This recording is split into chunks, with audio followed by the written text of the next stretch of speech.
I was just sitting here thinking, as I'm watching everybody come in to the service area here, is that we're heading out to Route 66, and that used to be the road everybody took to travel the country. And then people would stop at the local restaurants and all that kind of stuff. But this is kind of the Route 66 now of our modern times, right? Everybody comes and congregates in these service areas along the interstate. So I don't know, just kind of thought it was kind of interesting to think of that. And you have to moderate the caloric intake too, a little bit much.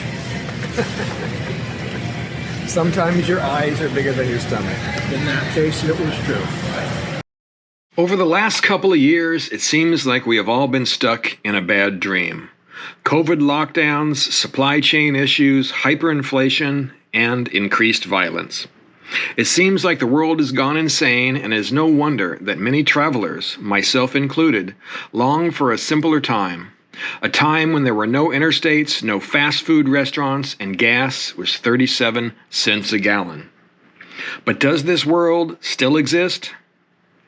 It is this need to answer that question that drove myself and my good friend Kevin to seek out the Mother Road, that once was the major travel corridor between Chicago in the Midwest and LA out on the left coast. Okay, about to get going. Kathy's making me some B-roll. We had a little bit of tears, but that's okay. We expected that. But we'll be seeing each other shortly. 3 weeks. Everything's going to be great. So we're going to have a good time. You can't talk.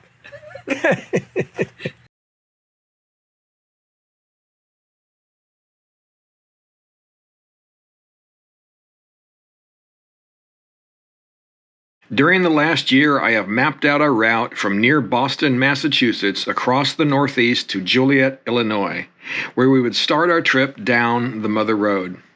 Living where we do, it is unfortunately a requirement that we begin and end every westerly trip with a ride on Interstate 90, the Mass Pike, the New York Thruway, or the Ohio Turnpike.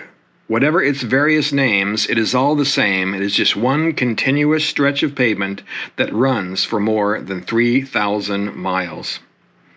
All right, we're about an hour out. I don't know what it's, I'll have to look and see, but I think it's going to be about 380 miles or something today. Got a little warm at the end, but everything went good. We even missed the accident as we pulled off the highway. There was one just after the rest area we went into, and by the time we were ready to leave, it was cleared up. So perfect timing. Other than that, our butts hurt, and it's going to be a long 75 days if we don't get used to it. But I'm sure we will. Got anything to say? My butt hurts and it's hot. Aside from that, 1 hour to go. In order to get to our selected entry point in Joliet, Illinois, we had planned 3 300-plus mile days on both I-90 and I-80, as it travels from Richfield, Ohio, to ultimately merge with 90 again near Elrea, Ohio.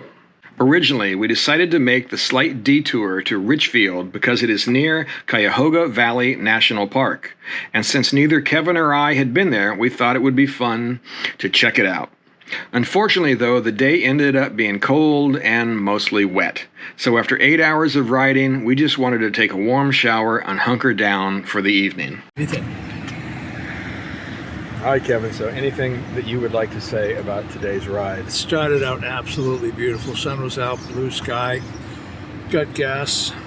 Kind of went to crap after that. We spent the rest of the day in and out of rainstorms and fog. But that's riding. That's 300 it. miles, we're here. Now the sun's out. That's it. The sun's out now, and hopefully it'll be a nice day tomorrow. Hopefully. While our initial 3 days on the interstate was not very exciting, we did find it relaxing to set the cruise control and just ride. Traffic was surprisingly light, and there was far less truck traffic than we expected, especially while traveling on the Interstate 80 through Ohio. We also found the crowds at the roadside service plazas to be rather sparse as well. This part of our trip was prior to Memorial Day, so that may have played a big role in the smaller crowds. But we also wonder if the $5 to $6 per gallon fuel costs played at least some small part. For us, we have decided that we are going anyway, regardless of the prices. At our age, both of us being over 60, we do not have that many good years left, and we are not going to waste them waiting for things to get better. Getting up on our fourth day of the trip, we would finally make the turn onto Route 66. We purposely made the decision not to ride to the official start of the route in Chicago because, quite frankly, we just did not want to ride our bikes into the big city just so we could take a picture of a sign. I can always download one of those off the internet. We began our trip through the pass by stopping at old Joliet State Prison, which was built by forced convict labor between 1857 and 1860. The walls and buildings were constructed from limestone, which was quarried right on the site, and it was purposely made to look ominous and foreboding. The prison was in operation until 2002, and while its most famous inmate is perhaps fictional, that being Joliet Jake of the Blues Brothers fame, it has housed many more notorious felons such as Babyface Nelson, Nathan Leopold and Richard Loeb, and James Earl Ray and Richard Speck. There are several kinds of tours offered depending on timing. We opted for the $20 self-guided tour, and it is definitely worth the price to walk around the grounds and get a glimpse into a world that most of us never see. After leaving the old correctional facility, we made our way to the official Route 66, which travels through downtown Joliet past the Rialto Theater. Once you make your way out of Joliet, the road opens up into a two-lane blacktop lined with trees and small businesses. After 18 miles from Joliet, we stopped to see the Gemini Giant, take a few pictures, and have lunch at the Launching Pad Diner. The Chicago dog was awesome, and of course I had to pick up a Gemini Giant bobblehead. If you are on the route, make sure you stop at the Launching Pad. It is probably as close to a true Route 66 experience as you are going to find in our modern world. While at the Giant, we met a few other Mother Road travelers who all stopped to take their own pictures with this roadside attraction.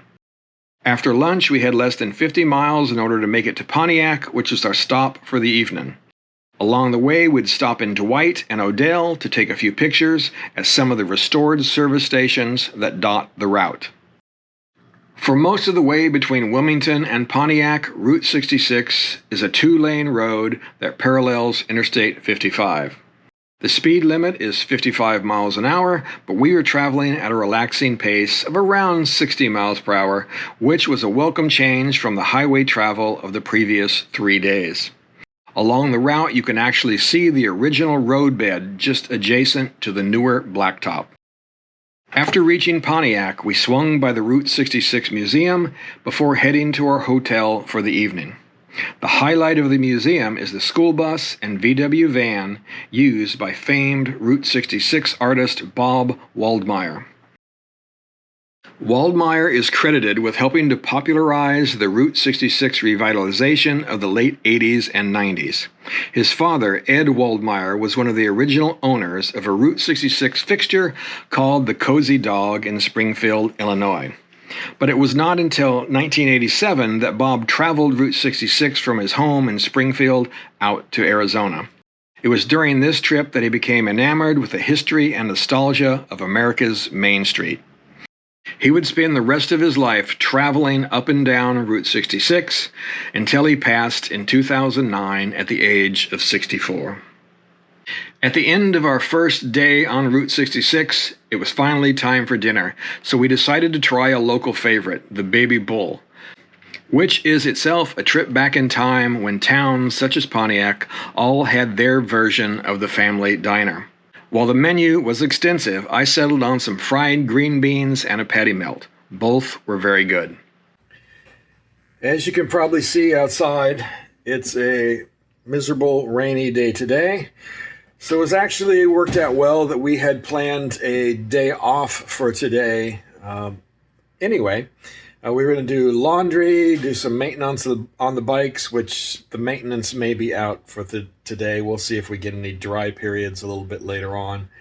But we've got a wash in right now, and I guess I'm going to work on some videos for the day. Even though it's a crappy day out here, I needed to do a little maintenance on the bike. I did something stupid when I left my house, and that is I left my jack stand for the trailer down. And of course, it scraped out of when I was going out of the driveway, and it bent it a little bit. So I had to take that off, straighten it out. I've got that all taken care of. Now I also need to check the oil because this bike does use a little bit of oil. So I need to check it every 1,000 miles. So I just warmed up the bike, letting it set for a few minutes, and then we'll check the oil and top it off if necessary. All right, oil was good. Parachute's back on. Let's get back inside.